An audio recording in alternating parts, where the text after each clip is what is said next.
নমস্কার বন্ধুরা, আমার চ্যানেলে আপনাদের স্বাগত জানাই। আজকে আমি আপনাদের বানিয়ে দেখাবো গার্লিক পনির।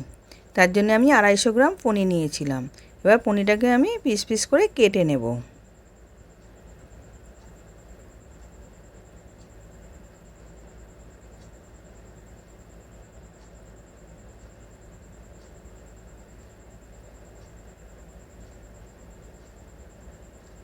এবার আমি খুব ছোটও নয় খুব বড়ও পনিরটাকে কাটছি না, মাঝারি সাইজের পনিরটাকে আমি কেটে নিচ্ছি।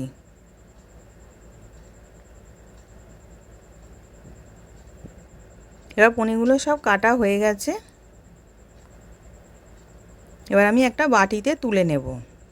এবার বাটির মধ্যে তুলে নিয়েছি, ওর মধ্যে নুন দিয়ে দিলাম, গোলমরিচ গুঁড়ো দিলাম, আর 1 চামচ কর্নফ্লাওয়ার দিলাম, দিয়ে এবার ভালো করে মিশিয়ে নেব।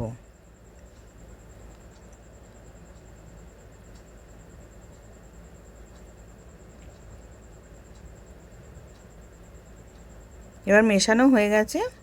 এবার আমি একটা কড়া বসিয়েছিলাম, কড়ার মধ্যে তেল গরম করে নিয়েছি, সাদা তেল দিয়েছিলাম। এবার তেলটা গরম হয়ে গেছে, এবার আমি পনিরগুলো দিয়ে ভেজে নেব।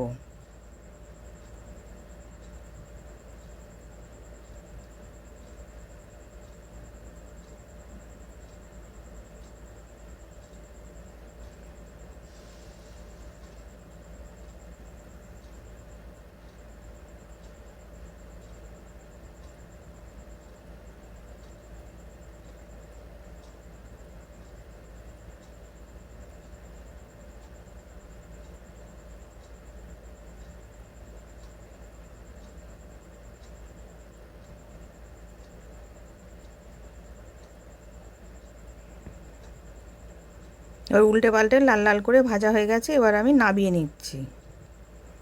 এবার নাবিয়ে নিয়েছি, একটা কড়া বসিয়েছিলাম গ্যাসের মধ্যে, 1 চামচ বাটার দিলাম। এবার বাটারটা গলে গেছে। এবার একটা পেঁয়াজ কুচিয়ে রেখেছিলাম, পেঁয়াজ কুচোনোটা দিয়ে দিলাম, দিয়ে হালকা করে ভেজে নেব। খুব বেশি লাল লাল করে ভাজবো না।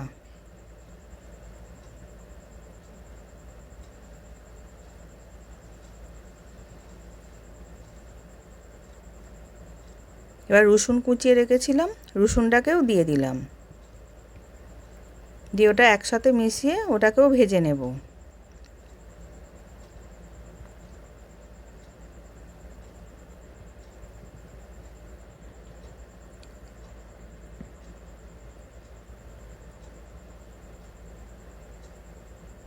এবার হালকা করে ভাজা হয়ে গেছে, ওর মধ্যে 1 চামচ ময়দা দিলাম, দিয়ে ময়দাটাকেও ভেজে নেব যাতে কাঁচা গন্ধটা ময়দার চলে যায়।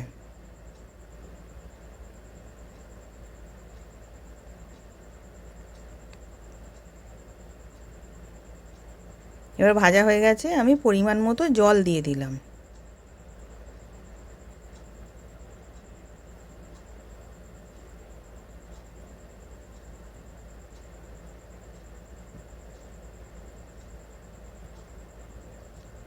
এবার স্বাদ অনুযায়ী নুন দিলাম, গোলমরিচ গুঁড়ো দিলাম, চিলি ফ্লেক্স দিলাম, অরিগ্যানো দিলাম,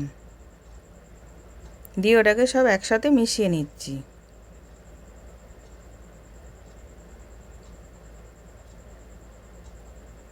এবার মেশানো হয়ে গেছে। এবার আমি পনিরটা দিয়ে দিলাম, দিয়ে এবার ভালো করে মিশিয়ে ফুটিয়ে নেব।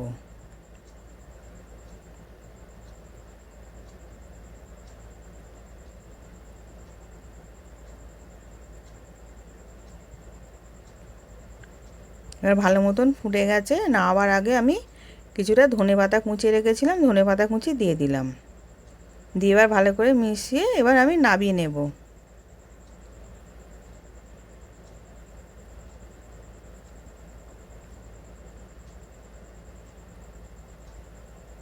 এবার রেডি হয়ে গেছে, নামিয়ে নিয়েছি। নতুন নতুন রেসিপি দেখতে লাইক দিয়ে ফলো করে রাখো। আশা করছি ভিডিওটা ভালো লেগেছে। আমি হাজির হব আর এক নতুন রেসিপির সাথে।